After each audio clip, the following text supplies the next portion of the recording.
우리 홍 소장님 어떻게 보셨습니까? 여야 대표회담. 어쩌면 조금 싱겁다고도 할 수 있어요. 왜냐하면 장동욱 대표가 옛날에 영수회담이잖아요. 그럴 때는 야당 대표한테 이 무대가 주어지는 거잖아요. 그렇죠. 그게 비해서 장동욱 대표 너무 싱거웠다. 이런 인상을 좀 벗을 수 없는데 어떻게 보셨습니까?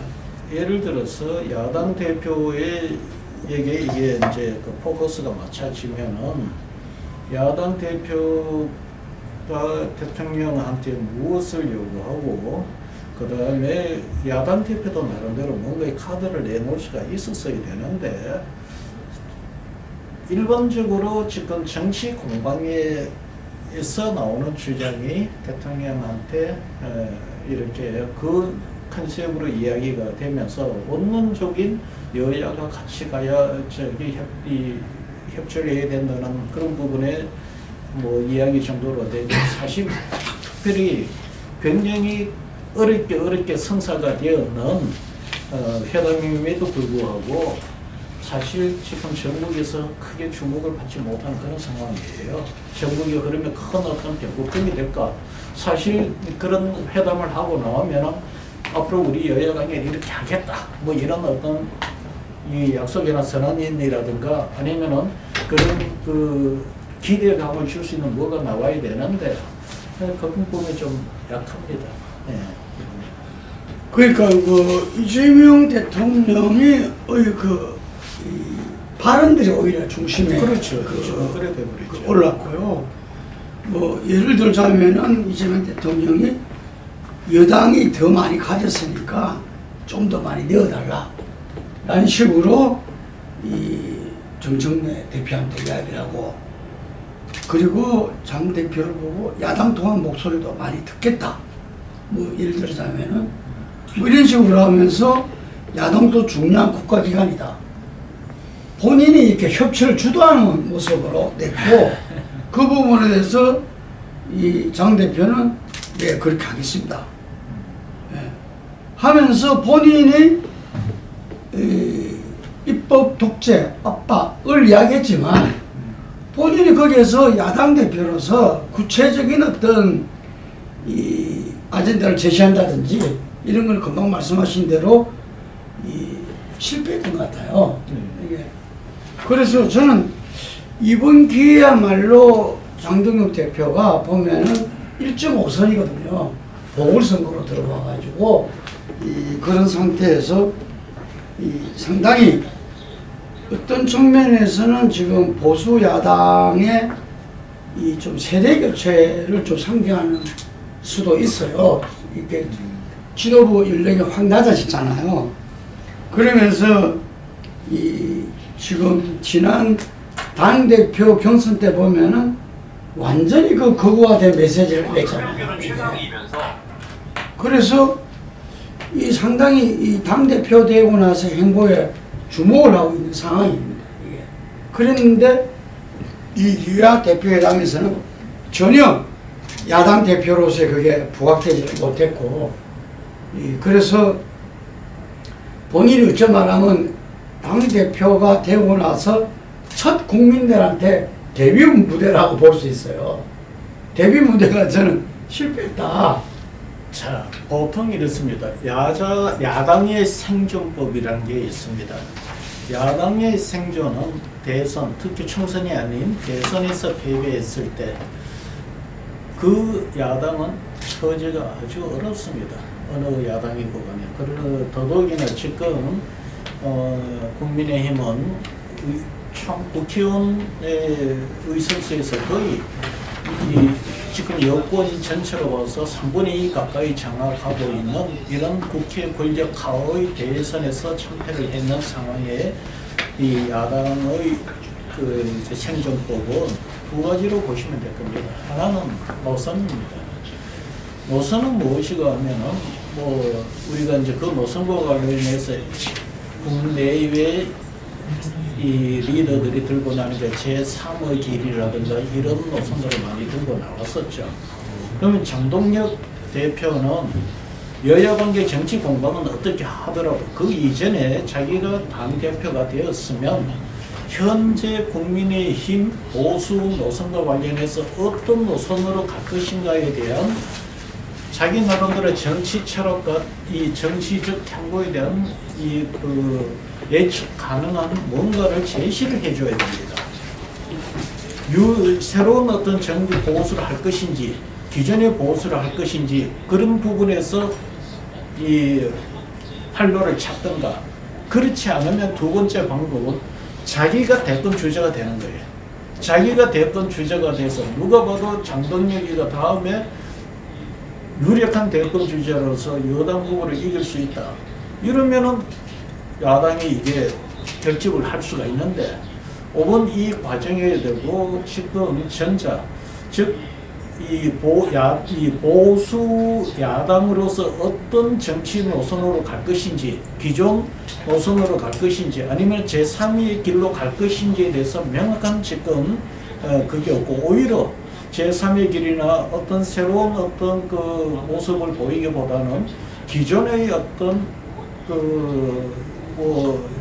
친윤의 극단적인 그런 노선으로부터 크게 벗어나지 못하는 모습을 보이고 있고, 두 번째는 그것이 이제 그런 것들은 대통령이나 여야 대표들 간에 이야기하는 과정에서 그렇게 나가줘야 돼요. 두 번째는 지금 현재 장동혁이 자기 대권 주자로서의 지금 위상을 지금 갖기는 너무 일렀고, 지금 그런 아직 단계가 못 되고 있어요. 그러다 보니까 지금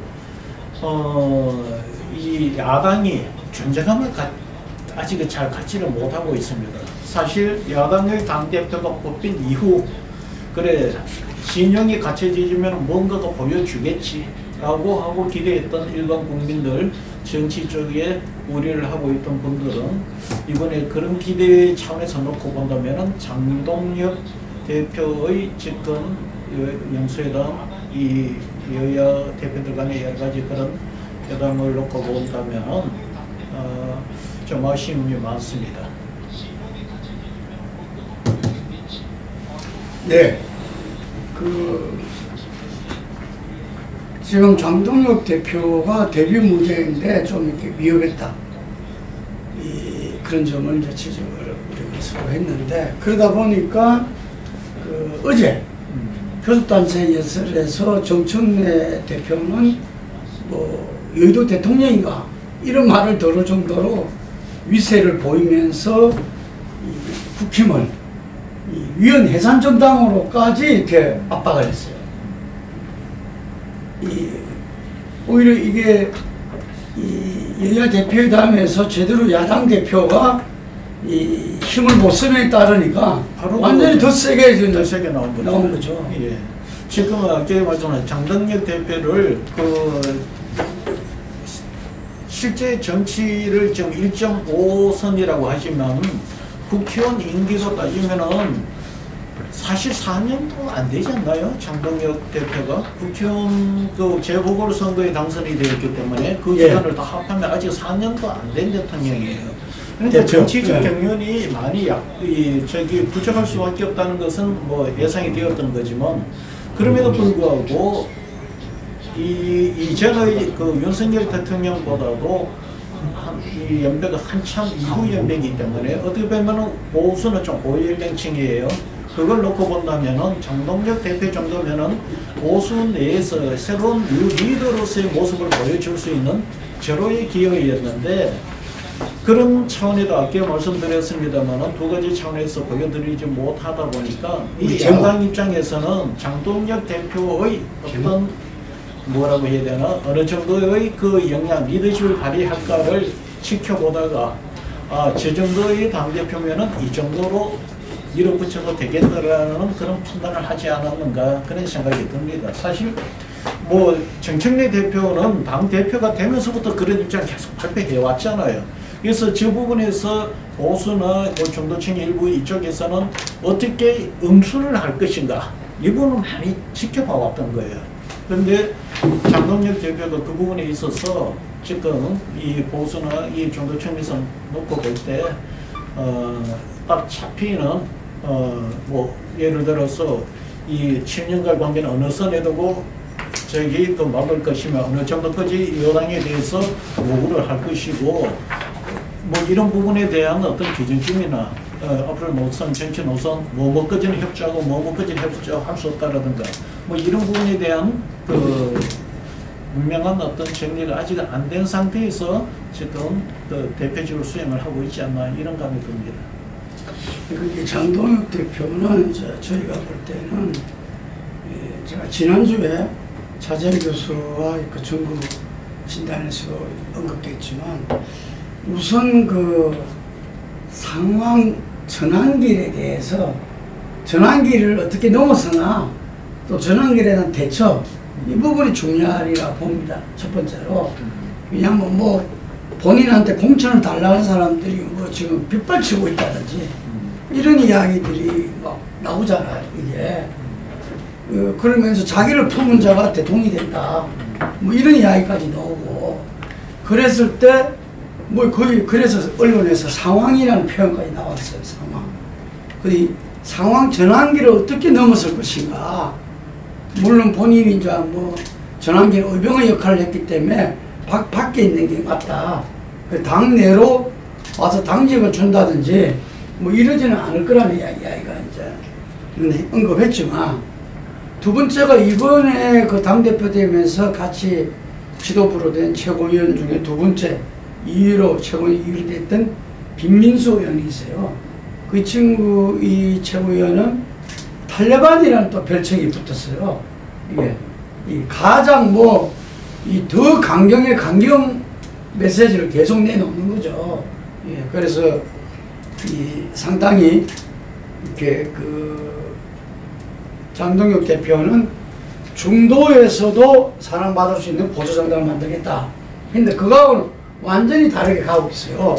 자, 잠깐만. 세 번째가 오늘 아마 본회의에서 그걸 됐을 건데 권성동 의원의 체포동의안 가결 문제입니다. 이게 그래서 이 세 가지 점이 아마 초기에 이 장동혁 대표가 넘어서야 되고 여기에서 중심을 제대로 잡지 못하면은 지금 사실은 이런 부분들에 대해서도 제대로 해결하기 위해서도 8일날 여야 대표회담에서 뭔가 강력한 이미지를 냈어야 되는데 그게 제가 실패했다고 그랬잖아요. 그래서 이 세 가지의 과제도 제대로 헤쳐나갈까도 좀 우려됩니다. 제가 당대표 경선을 할 때 그 우려를 했습니다. 그 너무 나이브하게 전략 만능주의로 가서 그런다고 내가 비판을 했는데 일단은 경선이니까 당심 잡고 봐야지. 민심은 당심 잡고 당대표가 되면 자연스럽게 야당은 복음돼 이런 아주 낙관적인 나이브한 생각을 했던 것 같아요. 그래서 내가 그때 했던 이야기가 그거는 당대표는 당심을 잡는 게 맞지만 그러나 지금 이 장동혁 대표가 나가는 그 당심 신윤을 잡으려는 것은 가도 너무 가버렸다.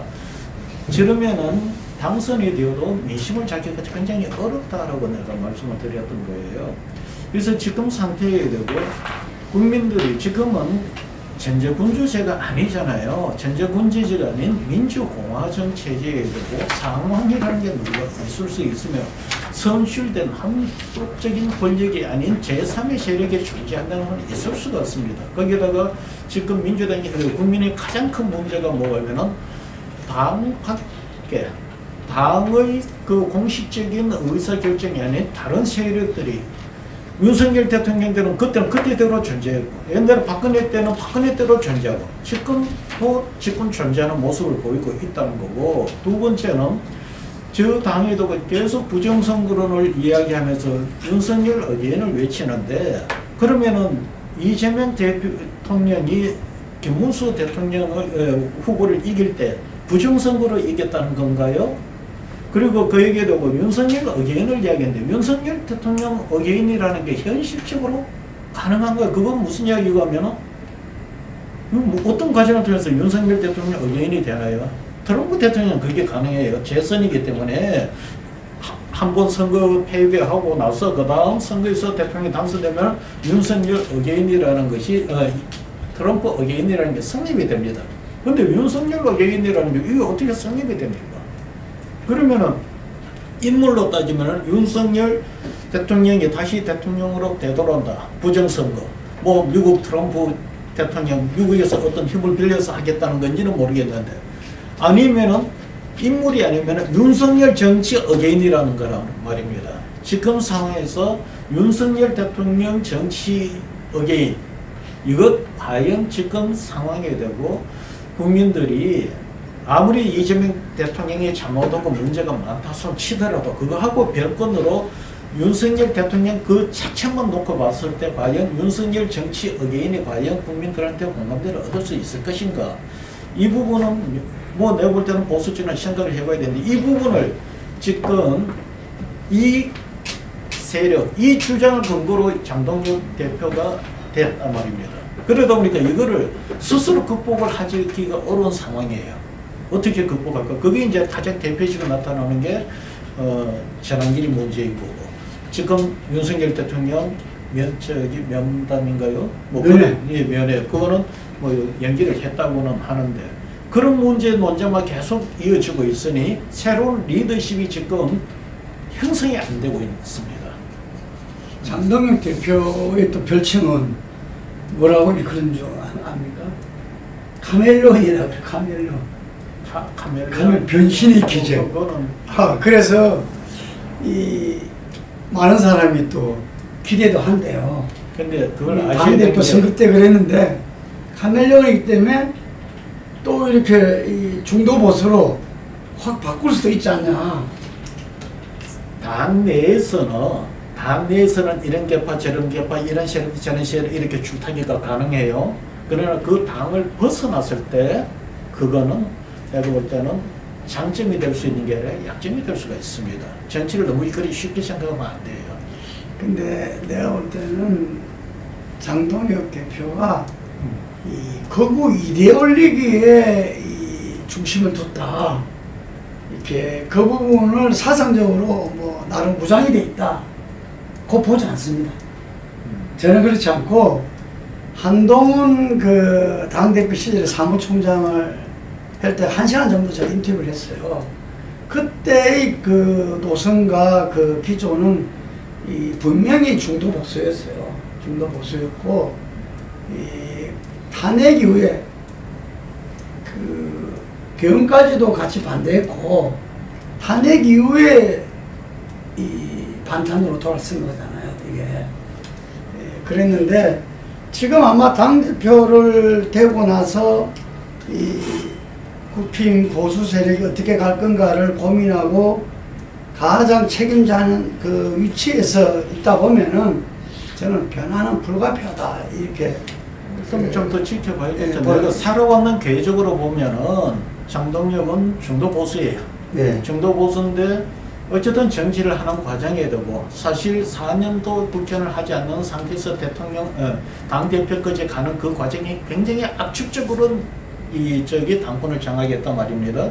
그 과정에 되고 뭐 카멜레온이라는 그런 별명을 들을 수가 있는데, 문제는 그 압축적인 당권 장악 과정이 국민들의 상식이나 국민들이 봐줄 수 있는 정도의 그거를 좀 벗어나 버렸어요. 그러다 보니까 아무리 본인이 살아왔는 인생의 이 궤적이 중도 보수의 성향을 갖더라도 그 압축적인 당권 장악 과정에서 뭐 보여준 모습이 너무 강력한 이미지가 남아서 참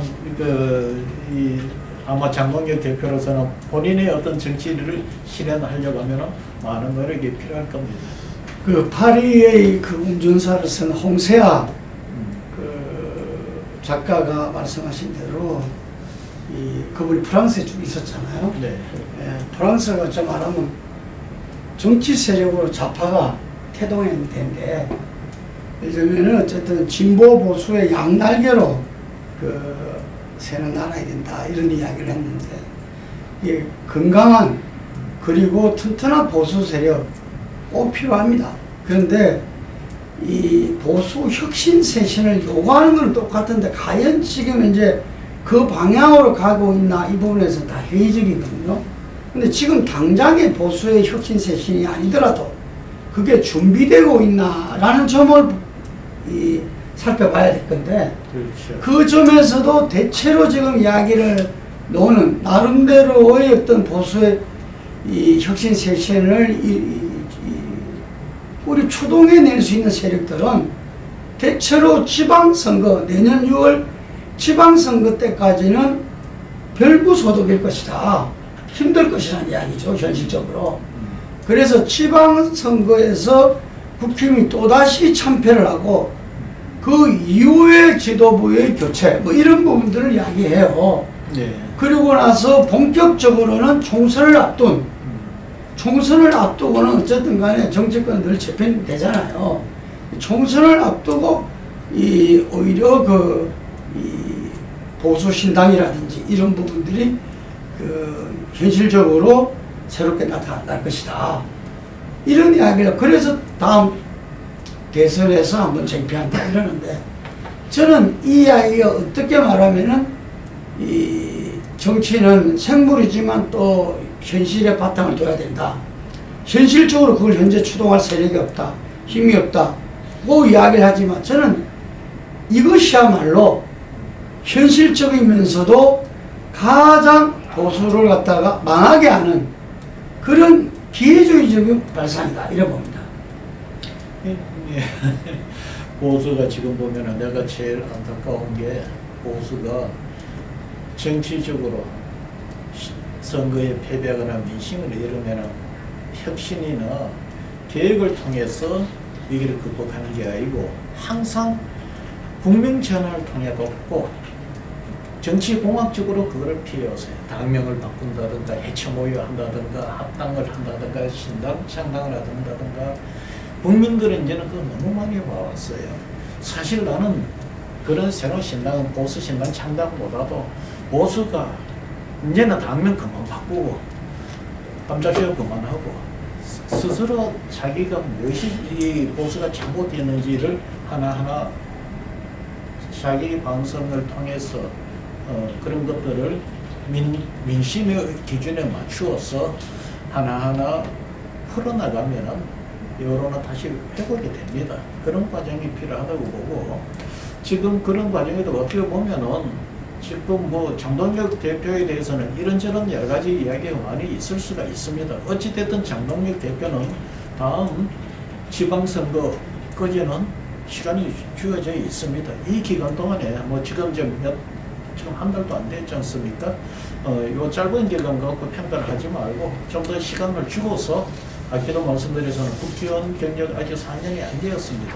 어떻게 하는지를 더 지켜보고 만약에 국회 지방선거에서 뭐 아주 좋은 성과거나 그렇지 않더라도 현상 유지라도 하게 되면은 장동혁의 리더십은 더 유지가 될 겁니다. 그런 차원에도 그 이후 그 상황을 일단은 하면서 볼 필요는 없고요. 단지 이제 중요한 거는 장동혁 대표가 어떻게 변화와 계획의 모티브를 만들어낼 것이며 당 대표를 장악하는 과정에서 친윤과의 관계를 너무 깊게 들어가면 이 문제를 어떻게 정리할 것인가 이 부분을 우리가 좀 지켜볼 필요가 있을 것 같습니다. 제가 아까 그걸 세 가지 과제라고 구체적 사람을 들여서 이야기를 했고요. 이 장동 대표는 임기가 아마 2년일 겁니다. 2년일 건데 사실상 내년 지방선거까지가 자기 임기라고 본인도 알고 있을 겁니다. 이게 그동안의 어떤 보수의 어떤 새로운 변화를 추동해낼 수 있느냐 없느냐 지금 상당히 어려운 가운데서 그 부분에 자기 그 결과에 따라서 자기의 그 정치적 운명이 결정되는 거죠. 이게. 그래서 저는 이제 조금 전에 말씀하신 부분에서 약간 좀 생각이 다른데 왜냐하면은 금방 말씀하신 복수의 혁신과 새로운 변화가 그것의 결과물로 나타내는 것이 분당이 될 수도 있고 보수신당이 될 수도 있고 그런 거죠 이게. 근데 그걸 위해서 어떤 이 정치공학적으로 접근한다는 것은 문제가 있지만 정말 보수가 이 무슨 깃발을 새로 내걸고 보수에서 지금 이제 이 젊은 어떤 이 진취적인 이 정치인들은 그렇게 이야기해요. 현재 보수가 이제는 진보가치 보수가치가 따로 없다. 예를 들면은 보수도 변화와 혁신을 할 때 본인들이 늘 이야기한 게 약자와의 동행, 그 다음에 여성에 대한 배려, 포용, 그리고 어떤 그 지역주의를 갖다가 헐무고 이런 부분, 그래서 강조 가서 참여도 하고 그랬잖아요. 그래서 이런 부분들 속에서 지금 저는 새로운 깃발을 든 세력들이 점차적으로 국민들한테 보수의 변화를 계속 알려나가야 된다. 그래서 이것이 꼭 탈당과 분당과 새로운 신당의 모습이 아니더라도 최소한 정치 그룹의 모습이라도 계속 이런 변화의 모티브를 계속 국민과 소통해 나가야 된다고 봐요. 이게 지방선거 이후에 참패의 새로운 지도부를 장악해서 하겠다든지 총선 전에 어떤 이 공천 수요를 가지고서 또 정계 재편을 하겠다든지 그게 아니라 저는 지금부터 시작해야 된다 라는 이야기를 드리고 싶고, 그래서 박정아 의원이 누가 보더라도 한동훈 측근이고 그런데 비판을 했잖아요. 한동훈 대표가 이렇게 라방만 하고 있는 거 보고 아니하다, 가볍다, 이런 비판을 본인한테도 하고 한동훈 대표도 수용을 하고 했는데도 언론에 책임탄을 날렸어요. 이 말은 뭐냐면은 제가 생각할 때는 금방 제가 말씀드린 문제의식을 박정아 의원도 같이 갖고 있지 않느냐. 한동훈 대표는 어쨌든 간에 보수의 변화의 한 흐름에 있어요. 왜냐하면은 저는 차치하더라도 당대표로서 계엄을 반대하고 바로 즉시 국민과 함께 이거는 해제시키겠다 라는 메시지를 던지고 해왔잖아요. 지금 보수는 내란과 탄핵의 강을 건너야 됩니다. 건너야 그 다음 국민들과 소통을 할 수가 있어요. 그 차원에서 내가 말씀드리는 게 장동혁 대표가 주류를 힘을 활용해서 친윤 정서를 활용해서 당대표가 되었지만 그럼에도 불구하고 국민의힘은 비주류 세력들이 꽤나 있어요. 이제 방금 얘기한 한동훈, 유승민, 안철수, 조경태 이런 그룹들이 있습니다. 어떻게 보면 민주당은 오히려 그런 게 없습니다. 그런데 그래서 이 장동혁의 국민의힘이 이 비주류 세력들과의 관계를 어떻게 설정해야 되느냐, 이 세력들을 완전히 지도부에서 당에서 배제시켜 놓고 대리적 관계로 간다면은 내가 볼 때는 변화 혁신이 그게 없을 것이고, 과거 우리나라 여야가 보면은 이렇습니다. 어느 시절이고 간에 새로운 당 지도부가 만들어지면 주류가 있으면 비주류가 있게 돼 있어요.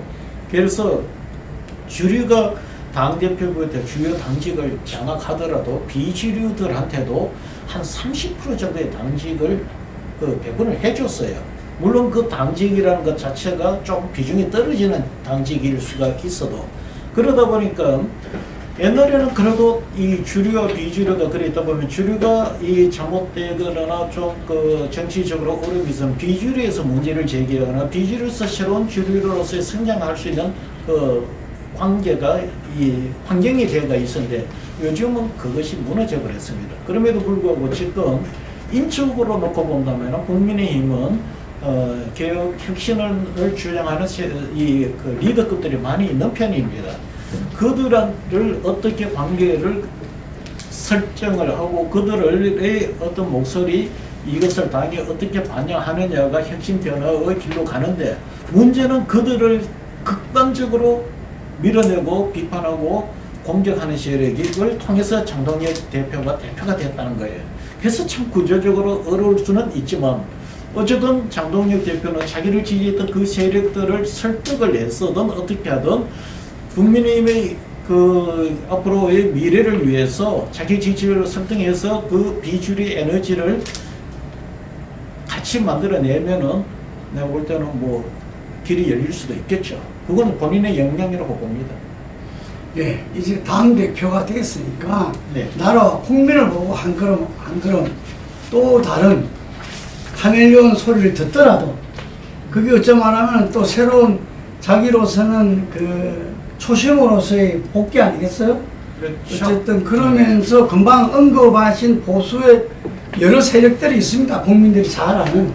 그런 분들이 어떤 제가 말씀드린 게 딴 게 아니라 그분들이 지방선거 이후 총선 이전을 볼 게 아니라 지금부터라도 보수의 변화와 혁신에 있어가지고 당 지도부가 아니더라도 국민들에게 계속 소통을 하고 국민들한테 어떤 정책적 대안도 내놓고 그리고 이 보수 정당의 변화에 대한 대안도 제시하면서 나가야만이 보수 세력과 국민과의 새로운 관계가 있고 그것이야말로 이 내란과 탄핵의 강을 건널 수 있는 길이다 이 말씀 드리고